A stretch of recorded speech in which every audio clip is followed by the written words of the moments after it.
La prière ouvre la voie, mais Dieu n'a jamais laissé l'homme sans moyens pour agir.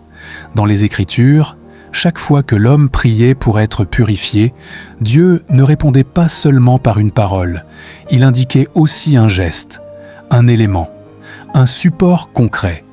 Parce que la foi biblique n'est jamais passive. Elle engage le corps, l'esprit et l'action. Et parmi les éléments que Dieu a donnés à l'homme, il y a une plante qui revient précisément quand il est question de purification profonde, l'hysope. L'hysope n'est pas une plante décorative, elle n'est pas citée pour sa beauté. Elle est mentionnée uniquement quand quelque chose doit être nettoyé, lavé, séparé, restauré. Dans les Écritures, l'hysope est associée à la purification du péché, à la restauration après l'impureté et à la protection. Cela signifie une chose essentielle. Dieu a placé dans la nature des éléments capables d'accompagner un processus spirituel précis. L'hysope possède d'abord une vertu spirituelle majeure. Elle est liée à la purification intérieure. Dans les psaumes, il est écrit « Purifie-moi avec l'hysope et je serai pur. Lave-moi et je serai plus blanc que la neige. » Ce verset ne parle pas d'un simple lavage extérieur, il parle d'un nettoyage du cœur, de la conscience, de l'être intérieur. Si l'hysope est mentionnée ici, ce n'est pas par hasard. Elle était connue du peuple comme un instrument de purification rituelle. Elle servait à asperger, à appliquer, à transmettre symboliquement la purification là où elle était nécessaire. L'hysope n'était jamais utilisée de loin. On ne la regardait pas, on ne la conservait pas intacte, on l'employait. Cela nous enseigne une première vérité. La purification demande une implication active. Spirituellement, l'hysope représente l'humilité. C'est une plante basse qui pousse près du sol, facile à atteindre. Dieu commence toujours la purification par ce qui est humble. Mais l'hysope a aussi des vertus naturelles réelles, connues depuis l'Antiquité. Sur le plan physique, l'hysope est reconnue pour ses propriétés antiseptiques. Elle nettoie, elle assainit, elle purifie. Elle était utilisée pour nettoyer les plaies, pour assainir l'air, pour lutter contre les infections. Ce n'est pas anodin. Dieu n'a pas choisi une plante au hasard. Il a choisi un élément dont la fonction naturelle correspond exactement au message spirituel. L'hysope purifie ce qui est contaminé.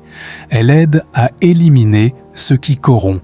Voilà pourquoi elle est utilisée dans les rituels de purification mentionnés dans le livre du Lévitique, notamment lorsque quelqu'un devait être déclaré pur après une impureté. Cela montre que la purification n'était pas seulement déclarative, elle était accompagnée d'un acte concret. Pourquoi utiliser l'hysope aujourd'hui ? Parce que le principe reste le même. Dieu purifie l'homme de l'intérieur, mais il attend de l'homme qu'il coopère avec ce processus. Utiliser l'hysope, ce n'est pas croire en un pouvoir magique, c'est poser un acte symbolique d'obéissance. C'est dire « je ne fais pas que demander, je m'aligne ». L'hysope est utilisée pour rappeler que la purification n'est pas automatique, elle est intentionnelle. Comment l'utiliser ? Dans la tradition biblique, l'hysope était souvent trempée dans de l'eau, puis utilisée pour asperger. L'eau représente le lavage, l'hysope est l'instrument. Aujourd'hui, l'utilisation de l'hysope peut se faire de manière simple et sobre, en infusion pour purifier l'environnement, l'air, l'atmosphère d'un lieu, en fumigation pour assainir symboliquement un espace, en accompagnant cela d'une prière claire et consciente, non pas comme un rituel vide, mais comme un acte aligné avec l'intention du cœur. Car l'efficacité spirituelle ne vient jamais de l'objet seul. Elle vient de la cohérence entre la prière, l'intention et l'acte. Lorsque tu pries pour être purifié et que tu utilises un élément que Dieu a explicitement associé à la purification, tu entres dans une logique biblique d'obéissance. Tu fais ce que Dieu a déjà enseigné. L'hysope n'est pas utilisé pour attirer Dieu. Dieu est déjà là. Elle est utilisée pour préparer l'homme. C'est une différence essentielle. Dieu ne descend pas parce que tu utilises l'hysope, mais ton cœur s'aligne quand tu obéis à ce principe. Où peut-on trouver l'hysope aujourd'hui ? L'hysope est une plante méditerranéenne. Elle pousse naturellement dans les régions sèches et ensoleillées. On peut la trouver chez les herboristes, dans certaines pharmacies naturelles, dans les marchés spécialisés ou sous forme séchée, prête à l'usage. Il est important de ne pas la confondre avec d'autres plantes aromatiques. Il s'agit bien de l'hysope véritable, connue historiquement et bibliquement. Mais retiens ceci, ce n'est pas la rareté de la plante qui fait la purification, c'est l'intention juste. Dans les Écritures, Dieu n'a jamais reproché à l'homme de manquer d'objets. Il lui reprochait de manquer d'obéissance. L'hysope n'est qu'un rappel visible d'un engagement intérieur. Et c'est là que tout se joue. Tu peux utiliser l'hysope, mais garder un cœur fermé, et rien ne changera. Mais si tu pries sincèrement, si tu reconnais ce qui doit être nettoyé, si tu poses un acte aligné, alors le processus commence. La purification n'est pas instantanée. Elle est progressive, mais elle est réelle. Et c'est pour cela que Dieu a donné à l'homme des éléments de la nature, non pas pour remplacer la foi, mais pour l'exprimer. Si ce message te parle, ne le garde pas comme une simple information. Like cette vidéo comme un signe que tu choisis d'agir, pas seulement d'écouter. Et si tu veux continuer à comprendre les autres éléments que Dieu a donnés pour purifier, restaurer et protéger, abonne-toi. Ce que tu découvres ici n'est pas un rituel. C'est une sagesse ancienne que Dieu a laissée à l'homme. Et ce n'est que le commencement. La prière restaure l'âme. Mais Dieu a aussi donné à l'homme des moyens concrets pour restaurer ce qui a été affaibli.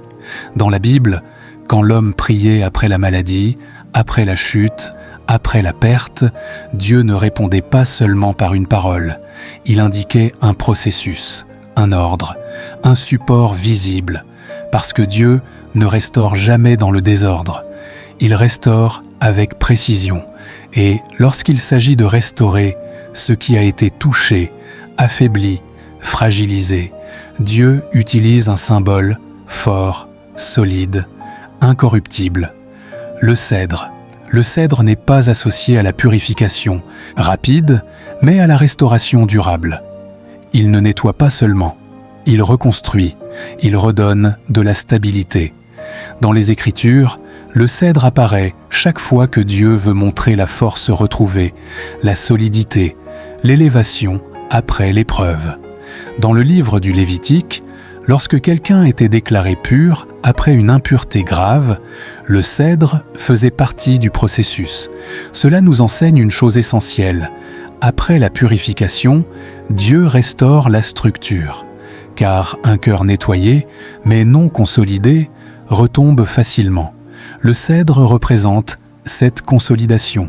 Spirituellement, le cèdre symbolise la force retrouvée, la stabilité intérieure, la maturité. Il est écrit « Le juste croît comme le palmier, il s'élève comme le cèdre du Liban ». Ce verset ne parle pas seulement de croissance, il parle de solidité. Le cèdre pousse lentement, mais profondément. Ses racines sont solides, son tronc est résistant, son bois est durable. Dieu n'est pas pressé quand il reconstruit l'homme. Il est précis. Les vertus du cèdre ne sont pas uniquement symboliques, elles sont aussi naturelles. Le bois de cèdre est reconnu pour être incorruptible. Il résiste aux insectes, à l'humidité, au temps. Il assainit l'environnement. Il protège ce qui l'entoure. Ce n'est pas un hasard si le temple était construit avec du cèdre. Ce que Dieu sanctifie, il le protège durablement. Le cèdre ne sert pas à décorer, il sert à soutenir. Voilà pourquoi Dieu l'associe à la restauration après l'épreuve. Pourquoi utiliser le cèdre aujourd'hui ? Parce que après la purification du cœur, l'homme a besoin de stabilité. Beaucoup sont purifiés, mais restent fragiles. Ils sont propres, mais instables. Ils sont sincères, mais vulnérables. Le cèdre vient renforcer ce qui a été nettoyé. Il rappelle que Dieu ne se contente pas d'enlever ce qui est mauvais. Il fortifie ce qui reste. Utiliser le cèdre, c'est reconnaître que la restauration ne s'arrête pas au pardon. Elle passe par la reconstruction intérieure. Le cèdre est lié à la protection. Pas une protection agressive, mais une protection structurelle. Il crée un environnement sain. Il éloigne ce qui détruit. Il stabilise ce qui est fragile. Comment utiliser le cèdre? Dans l'Antiquité, le cèdre était utilisé sous différentes formes: bois, huile, copeaux, fumigation. Aujourd'hui, le cèdre est souvent utilisé sous forme de bois ou d'huile essentielle. Son utilisation doit rester simple, sobre, alignée. En diffusion, le cèdre aide à assainir l'atmosphère, à créer un climat de paix, de stabilité, de recentrage.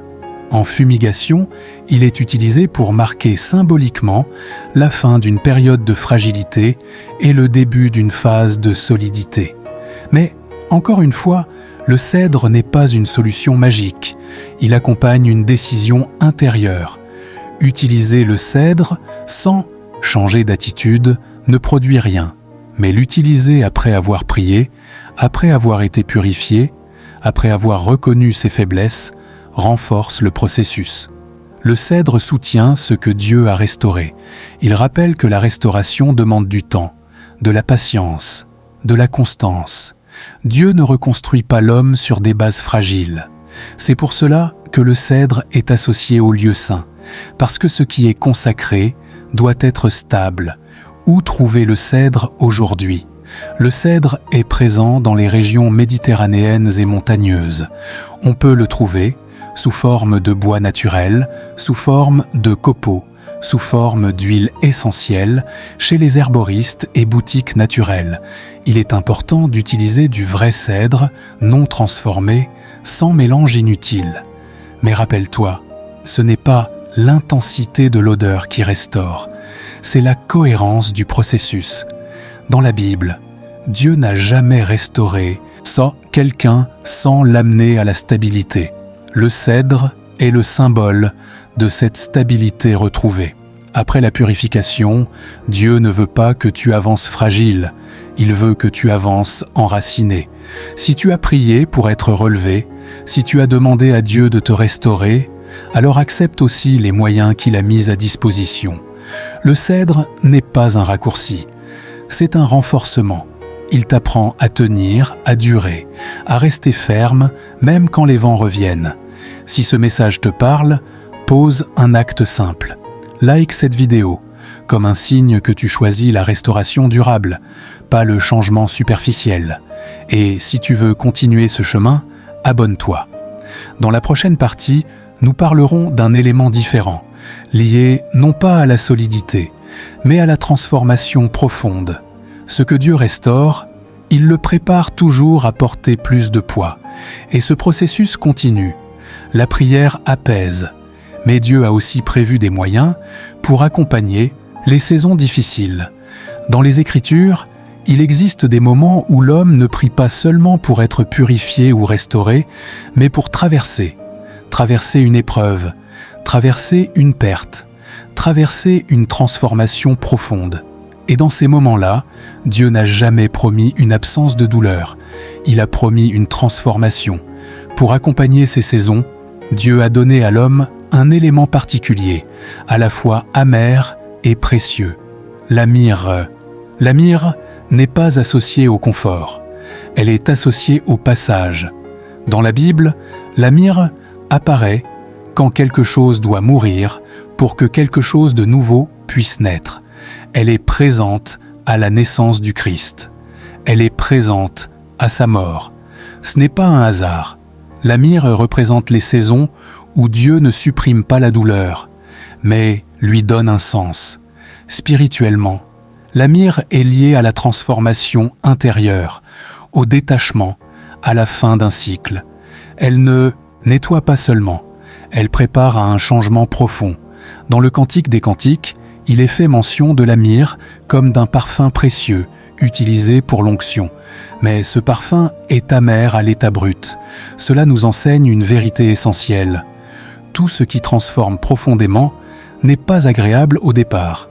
La myrrhe n'est pas douce, elle est amère, mais elle est précieuse. Dans les Écritures, l'amertume n'est pas toujours négative. Elle est parfois nécessaire pour détacher l'homme de ce qui ne peut plus rester. La myrrhe possède aussi des vertus naturelles puissantes. Sur le plan physique, la myrrhe est reconnue depuis l'Antiquité pour ses propriétés cicatrisantes, antibactériennes et purifiantes.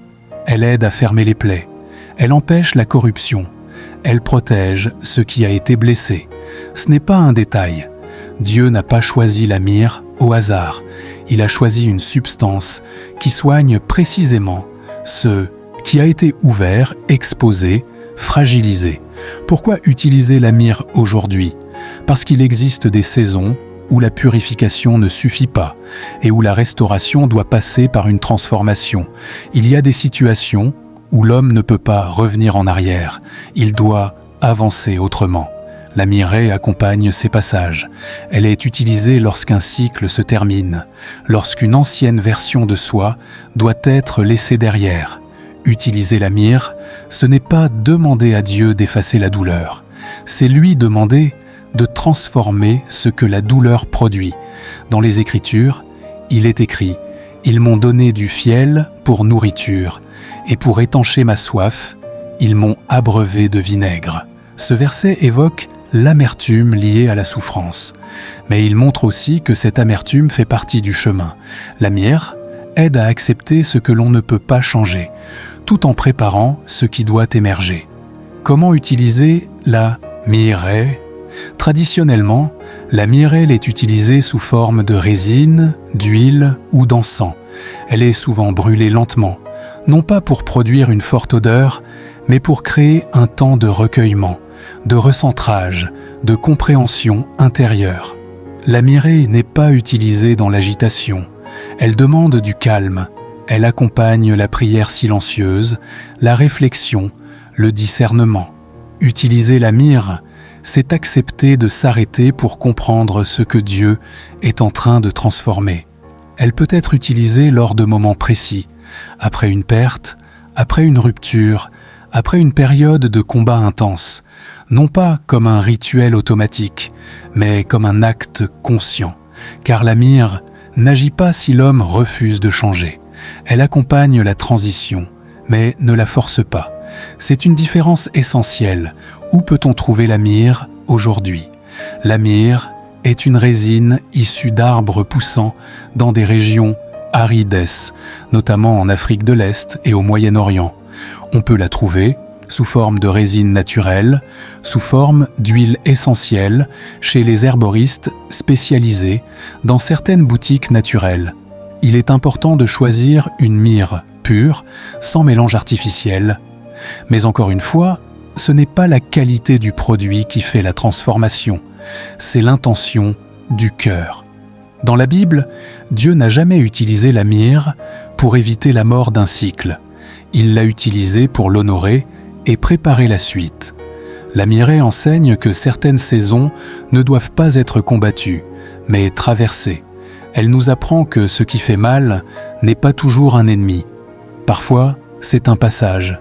Si tu es dans une saison difficile, si tu ressens une amertume intérieure, si tu traverses une transformation que tu n'as pas choisie, sache que Dieu n'a pas quitté le processus. La myrrhe n'est pas un signe d'abandon, c'est un signe de transition. Et Dieu ne transforme jamais sans préparer quelque chose de nouveau. Si ce message te parle, pose un acte simple. Like cette vidéo, comme un signe que tu acceptes le processus de transformation, même s'il est inconfortable. Et si tu veux continuer ce chemin, abonne-toi. Dans la prochaine partie, nous parlerons d'un élément qui agit non plus sur la personne, mais sur l'atmosphère. Car parfois, ce n'est pas toi qui dois changer, mais l'environnement dans lequel tu évolues. Et ce processus continue. La prière aligne le cœur, mais Dieu a aussi prévu des moyens pour purifier ce qui entoure l'homme. Dans la Bible, Dieu ne travaille jamais uniquement sur l'intérieur. il agit aussi sur l'atmosphère, parce que l'homme ne vit pas dans le vide. Il respire un environnement, il évolue dans des lieux, il est influencé par ce qui l'entoure. C'est pour cela que certaines personnes prient sincèrement, mais continuent de se sentir lourdes, confuses, agitées. Ce n'est pas toujours le cœur qui est en cause. Parfois, c'est l'atmosphère. Et pour traiter l'atmosphère, Dieu a donné un élément précis, clair, répété, central dans les Écritures. L'encens. L'encens n'est pas utilisé pour purifier une personne, mais pour purifier un lieu, un espace, une atmosphère. Dans la Bible, chaque fois que Dieu ordonne l'usage de l'encens, c'est dans un contexte de présence, de sanctification ou de protection. Il est écrit dans l'Exode, l'Éternel dit à Moïse, « Prends des aromates, du stacté, de l'onyx, du galbanum, des aromates et de l'encens pur, ils seront en parties égales. » Ce passage montre que l'encens n'est pas une invention humaine. Il est une instruction divine. L'encens était utilisé dans le sanctuaire, là où Dieu rencontrait l'homme. Cela nous enseigne une chose fondamentale. Dieu purifie l'atmosphère avant de manifester sa présence. Spirituellement, l'encens est associé à la prière, mais aussi à l'élévation, à la clarté, à la paix. Dans les psaumes, il est écrit « Que ma prière soit devant toi comme l'encens, et l'élévation de mes mains comme l'offrande du soir. » L'encens est donc un support visible d'une réalité invisible. Il ne remplace pas la prière, il l'accompagne. Mais l'encens possède aussi des vertus naturelles très concrètes. Sur le plan physique, l'encens est reconnu pour ses propriétés antiseptiques, assainissantes, calmantes. Il purifie l'air, il aide à calmer l'esprit. Il crée un environnement propice au recueillement et à la paix. Ce n'est pas un hasard si l'encens est utilisé depuis des millénaires dans les lieux sacrés. Dieu a placé dans cette résine une fonction naturelle en parfaite cohérence avec son usage spirituel. Pourquoi utiliser l'encens aujourd'hui? Parce que certaines lourdeurs ne viennent pas de toi. Tu peux être purifié, tu peux être restauré, tu peux être transformé, mais si l'atmosphère dans laquelle tu vis reste chargée, tu ressens une résistance constante. L'encens permet de marquer une séparation entre ce qui est saint et ce qui ne l'est pas. Il est utilisé pour assainir un lieu après une période difficile, après des conflits, après une oppression prolongée. Utiliser l'encens, ce n'est pas chasser quelque chose par la force, c'est établir une atmosphère où certaines choses ne peuvent plus rester. Dans la Bible, lorsque l'encens montait, la présence de Dieu remplissait le lieu. Et quand la présence de Dieu est là, certaines influences disparaissent d'elles-mêmes. Comment utiliser l'encens? Dans la tradition biblique, l'encens était brûlé lentement, avec précision, sans agitation. Il ne s'agit pas de remplir l'espace de fumée, mais de poser un acte conscient, calme, aligné. Aujourd'hui, l'encens peut être utilisé sous forme de résine naturelle, brûlée sur un charbon, ou sous forme d'encens pur, sans mélange excessif. L'usage doit toujours être accompagné d'une prière simple et claire. Pas une prière compliquée, une prière d'intention. Par exemple, demander la paix, la clarté, la purification de l'espace. L'encens n'agit pas si l'homme reste dans la confusion. Il accompagne un choix intérieur de paix et d'ordre. Il est particulièrement utile dans les lieux de prière, les maisons, les espaces de repos, parce que l'atmosphère influence directement la qualité de la prière, du repos, du discernement. Où peut-on trouver l'encens aujourd'hui? L'encens véritable, aussi appelé au Liban, provient de résines d'arbres poussant principalement en Afrique de l'Est et au Moyen-Orient. On peut le trouver sous forme de résine naturelle, sous forme d'encens pur, chez des herboristes spécialisés, dans des boutiques naturelles de qualité. Il est important de privilégier un encens simple, non artificiel, sans parfum chimique. Mais rappelle-toi ceci, ce n'est pas la qualité du produit qui fait la purification. C'est la cohérence entre la prière, l'intention et l'acte. Dans la Bible, Dieu n'a jamais toléré l'encens sans un cœur sincère. L'encens est efficace quand il accompagne une vie alignée. Il ne sert pas à masquer, il sert à clarifier. Si tu ressens une lourdeur autour de toi, si tu sens que ton environnement affecte ton repos, ta prière, ta paix, alors comprends que Dieu a déjà donné un moyen pour agir. L'encens n'est pas une superstition. C'est un principe ancien, biblique, équilibré. Il nous rappelle que Dieu s'intéresse autant à ce que nous respirons qu'à ce que nous portons en nous. Si ce message te parle, pose un acte simple. Like cette vidéo, comme un signe que tu choisis de purifier ton environnement, pas seulement ton intérieur. Et si tu veux continuer ce chemin, abonne-toi. Dans la prochaine partie, nous parlerons d'un élément lié non plus à la transformation ni à l'atmosphère, mais à la clarté de l'esprit et à la victoire intérieure, car Dieu ne purifie jamais sans conduire vers la maîtrise et la sagesse, et ce processus arrive à son accomplissement. La prière éclaire le cœur, mais Dieu a aussi donné à l'homme des moyens concrets pour éclairer l'esprit. Dans les Écritures, Dieu ne purifie jamais sans conduire vers la clarté. Il ne restaure jamais sans amener la sagesse. Il ne transforme jamais sans apprendre à l'homme à penser juste. Parce qu'un cœur pur, dans un esprit confus, reste vulnérable. Après la purification, après la restauration, après la transformation, il reste une étape essentielle, la clarté intérieure. Et pour accompagner cette étape, Dieu a placé dans la nature un symbole ancien, discret, mais puissant. Le cas laurier. Le laurier n'est pas associé à la souffrance, ni à la purification du péché, ni à la traversée des saisons douloureuses. Il est associé à la victoire, à la sagesse, à la maîtrise de soi. Dans l'Antiquité, le laurier était utilisé pour couronner les vainqueurs. Non pas ceux qui parlaient ni beaucoup, mais ceux qui avaient tenu jusqu'au bout. Cela nous enseigne une vérité essentielle. La victoire biblique commence dans l'esprit. Un esprit confus prend de mauvaises décisions. Un esprit troublé sabote même les bénédictions reçues. C'est pour cela que Dieu ne se contente pas de purifier le cœur. Il veut aligner la pensée. Dans les Proverbes, il est écrit « Car il est comme les pensées de son âme ».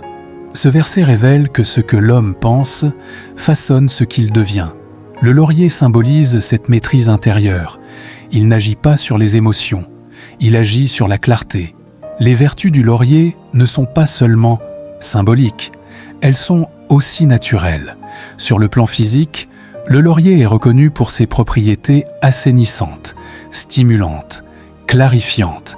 Il aide à dégager, il aide à calmer les tensions mentales. Il favorise la lucidité. Ce n'est pas un hasard. Dieu a placé dans cette plante des propriétés qui soutiennent exactement ce que son symbole représente. Le laurier n'endort pas, il réveille. Pourquoi utiliser le laurier aujourd'hui? Parce que beaucoup ont été purifiés, restaurés, transformés, mais continuaient de penser comme avant. Ils ont changé intérieurement, mais pas mentalement. Ils prient juste, mais décident mal. Ils sont sincères, mais confus. Le laurier vient soutenir le processus de discernement. Il rappelle que Dieu ne veut pas seulement un cœur pur, mais un esprit clair. Dans les Écritures, il est écrit « Dieu n'est pas un Dieu de désordre, mais de paix ». La clarté mentale fait partie de cette paix. Le laurier accompagne les moments de décision, les temps de réflexion, les phases où l'homme doit choisir sans être dominé par la peur, la précipitation ou la confusion. Comment utiliser le laurier? Dans la tradition ancienne, le laurier était utilisé pour purifier l'air, clarifier l'esprit et accompagner les temps de réflexion. Aujourd'hui, le laurier peut être utilisé de manière simple et sobre, en infusion légère pour favoriser le calme mental et la concentration, en fumigation douce pour assainir un espace avant un temps de prière, de méditation ou de décision importante. Là encore, Inostak, il ne s'agit pas d'un rituel magique. Le laurier n'agit pas si l'homme refuse de penser autrement. Il accompagne une intention claire, celle de chercher la sagesse. Dans les Proverbes, il est écrit « Si quelqu'un manque de sagesse, qu'il la demande à Dieu. » Le laurier ne remplace pas cette demande. Il soutient l'alignement intérieur qui permet de recevoir. Utiliser le laurier, c'est dire « je veux voir clair, je veux décider juste, je veux comprendre ». Il aide à ralentir les pensées excessives, à ordonner l'esprit, à sortir de la confusion. Mais il ne force rien. Dieu respecte toujours la liberté de l'homme. Où peut-on trouver le laurier aujourd'hui ? Le laurier est une plante facilement accessible, présente dans de nombreuses régions. On peut le trouver frais ou séché sur les marchés, chez les herboristes, dans les boutiques naturelles, parfois même dans les jardins. Mais rappelle-toi, ce n'est pas l'abondance de la plante qui donne la sagesse, c'est l'humilité du cœur. Dans les Écritures, Dieu a toujours résisté à l'orgueil intellectuel, mais il a élevé ceux qui cherchaient la compréhension. Le laurier n'est pas une couronne pour flatter l'ego. C'est un rappel que la victoire commence dans la maîtrise intérieure. Après avoir purifié le cœur, après avoir restauré la structure, après avoir traversé la transformation, après avoir purifié l'atmosphère, Dieu veut maintenant que tu marches avec clarté, car une destinée claire se construit avec des décisions claires. Le laurier vient clôturer le processus. Il ne promet pas l'absence de combat, mais la lucidité dans le combat. Il ne promet pas la facilité, mais la sagesse pour avancer. Si ce message te parle, pose un dernier acte simple. Like cette vidéo, comme un signe que tu choisis la clarté, la sagesse et la maîtrise intérieure. Et si tu veux continuer à marcher dans cette compréhension, abonne-toi. Ce que Dieu purifie, il restaure. Ce qu'il restaure, il transforme. Ce qu'il transforme, il éclaire. Et ce que Dieu éclaire ne marche plus dans la confusion. Ce processus est maintenant complet. Nous arrivons à la fin de ce parcours. 5 éléments, 5 étapes, un seul message central. Dieu n'a jamais séparé le spirituel du concret.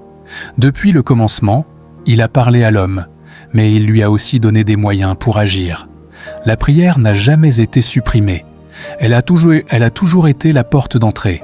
Mais après la prière, Dieu attend une réponse, un alignement, une coopération. L'Hysope nous a rappelé que la purification commence dans le cœur, qu'aucune protection durable ne peut s'installer sur un intérieur encombré. Le cèdre nous a montré que Dieu ne se contente pas de nettoyer, il restaure la structure, il renforce ce qui a été affaibli, il stabilise ce qui a vacillé. La myrrhe nous a appris que certaines saisons douloureuses ne sont pas des erreurs, mais des passages, que Dieu transforme ce qui fait mal pour préparer quelque chose de nouveau. L'encens nous a rappelé que l'homme ne vit pas seul avec son cœur, mais dans une atmosphère, et que Dieu purifie aussi les lieux, les environnements, ce que nous respirons au quotidien.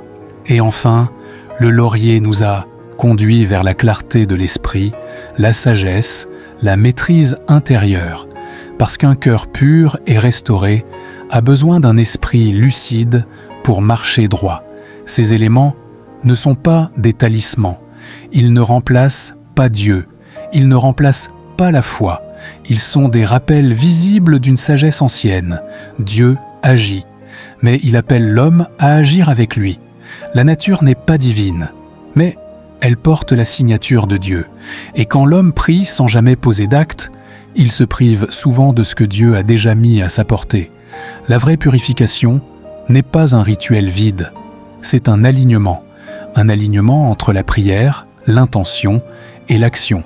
Si tu as suivi cette vidéo jusqu'ici, ce n'est pas pour collectionner des informations, c'est parce que quelque chose en toi cherche l'ordre, la paix, la clarté. Ne garde pas cela au niveau du savoir. Applique-le avec simplicité, avec sobriété, avec discernement. Dieu ne cherche pas des gestes parfaits, il cherche des cœurs sincères. Et souviens-toi, ce que Dieu purifie, il le protège. Ce qu'il restaure, il le rend stable. Ce qu'il transforme, il le rend fécond. Et ce qu'il éclaire ne marche plus dans la confusion. Si ce message t'a édifié, like cette vidéo comme un signe d'engagement intérieur. Et si tu veux continuer à avancer dans cette compréhension équilibrée, abonne-toi. Ce chemin ne s'arrête pas ici. Il commence maintenant.